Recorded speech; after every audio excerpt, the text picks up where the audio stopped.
fellas.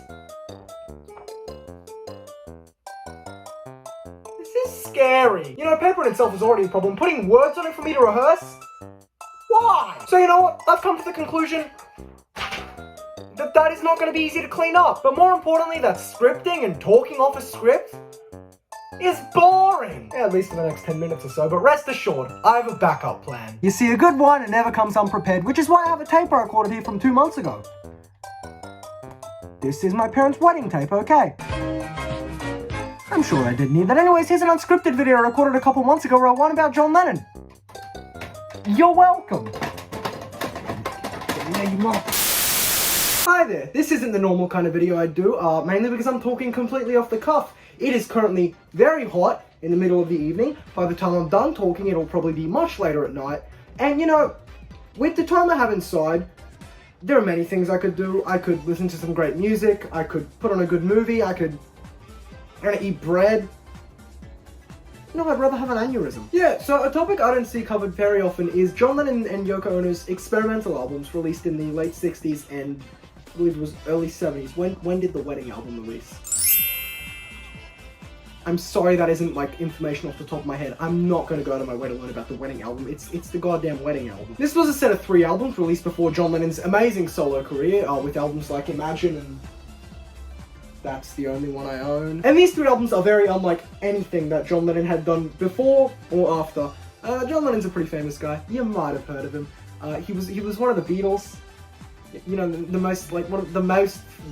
most famous band ever. During his time with the Beatles, which was, you know, not that long a span, it was only 7 years that the Beatles were actually a band, which is still astonishing to me, and especially considering in those 7 years they went from, you know, a very casual, like, classic rock sound with stuff like Please Please Me, well, she was just 17, all the way to the absolute trips that are Sgt. Pepper or Revolver or Magical Mystery Tour.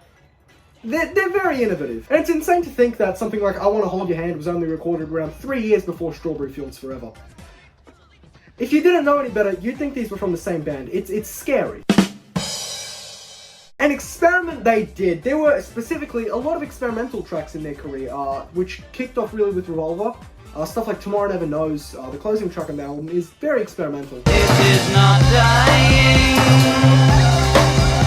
But the one that really hit the ballpark in this sort of avant-garde landscape was Revolution 9. Number 9, number 9, number 9. That is something. It's 7 minutes of just, I guess, a revolution. It is not a song. It's a very interesting art piece, and I know there's a lot of contention on whether it's considered a song or, I don't know, not a song. Like, there's not really a label you can put on it. It's avant-garde, and that's about the furthest you can categorize it. I think it's an interesting piece of work, but I'm not really going to be going to a party and going, hey boys!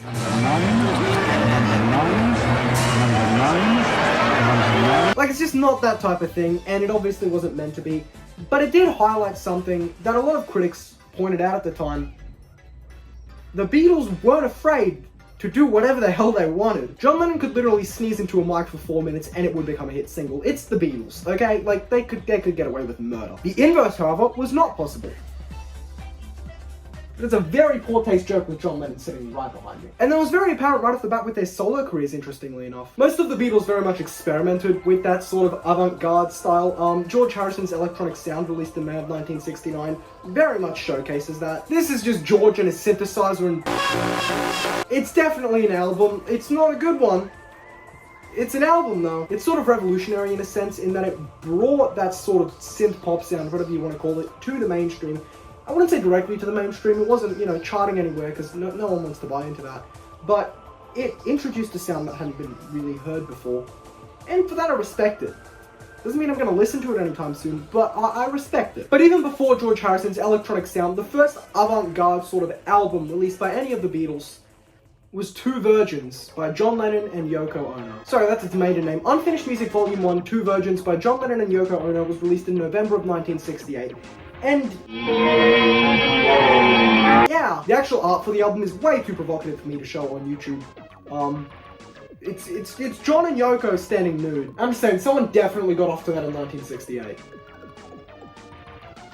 I also probably got off to it last week. For the remainder of my discussion of the album, I'm going to use this cover here which is the one available on streaming services and also what it originally released with, stores weren't very comfortable having John Lennon's Ding Dong just kind of plastered at the storefront, so they used this paper, cardboard sort of sleeve thing. And I mean, it hides what needs to be hidden. Could probably hide Yoko's face too though, I'm just saying. It's definitely an interesting listen, but it's made all the more interesting when you know its history. John's wife Cynthia had gone on a trip to Greece because she was pretty miserable at the time, because he wasn't the best husband. And so while on that trip he made contact with Yoko Ono, who he previously met in 1966 at an art gallery. I forget the name of it. Put it on screen here. It also might have been an art exhibition. I can't remember. I'll find it out when I'm editing. I don't have time for that right now. And so they came in touch, went into the studio, recorded that, had sex, and then the album happened. Two virgins. The more I think about it, I don't really have much to say about this one. I can't do a track-by-track analysis of this one because there are no real tracks, it's just side 1 and side 2. Enjoy. So instead I'll kind of try to go moment by moment. We start off with Yoko Ono screaming. I act like I expect more from her. That song becomes wailing, and then that just kind of progresses for a good while. It doesn't really stop, but of course 40 minutes of Yoko Ono wailing isn't very fun. So about 2 minutes of John screaming as well. I know I said to go moment by moment, but I'm forgetting this thing in the moment, and I really don't want to listen to Two Virgins again. I didn't want to listen to it in the first place. Alas, I did, and it is just Yoko Ono screaming with John banging pots and pans and screaming and drums every now and then. It is not an easy listen. It's not music, and it's not even avant-garde in the sense that Revolution 9 is. Revolution 9 actually sort of tells a story. Maybe not a cohesive one, but it's meant to represent a revolution. Sort of. This, on the other hand, represents John and Yoko having fun. If this is their idea of fun, sure, they can do it all they want. I'm not going to partake in that. Like, I don't want to listen to Yoko wailing again. John later described it as saying whatever you want it to say. It is just us expressing ourselves like a child does. You know, however he feels like then. Whatever we're saying is make your own music.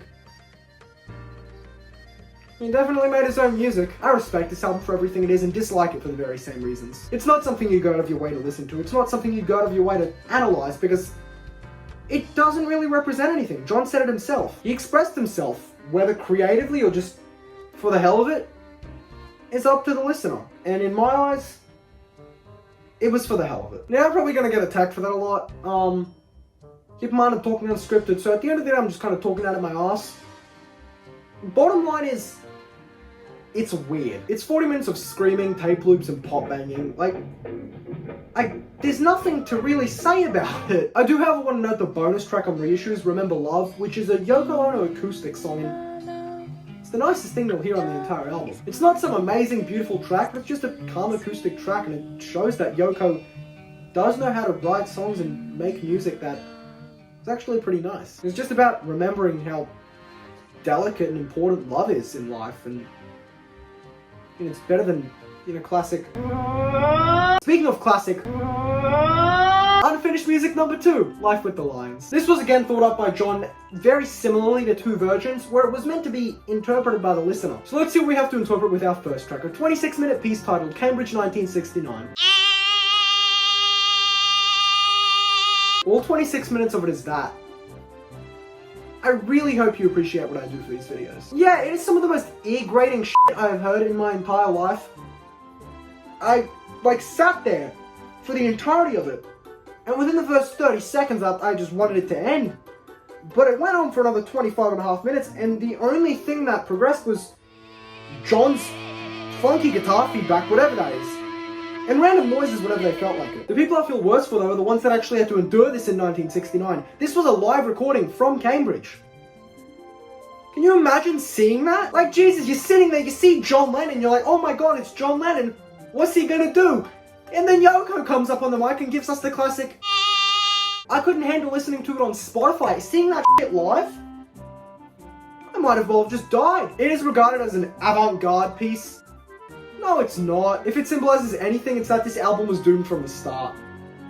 And I kind of think that's what they were intending. After that is No Bed for Beatle John. Still has Yoko's voice in it, but she's not screaming, so we've made advancements. This is just John and Yoko reading goofy newspapers from around the time about John Lennon himself and also Yoko Ono herself. It's funny. It's very, off the cuff and, I don't know, messy.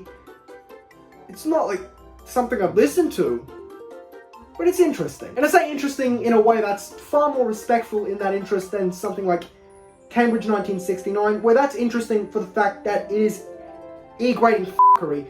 No Bet for Beatle John is interesting because it's just the two of them having fun, and it's funny. Next up is Baby's Heartbeat. It is a baby's heartbeat for 5 minutes.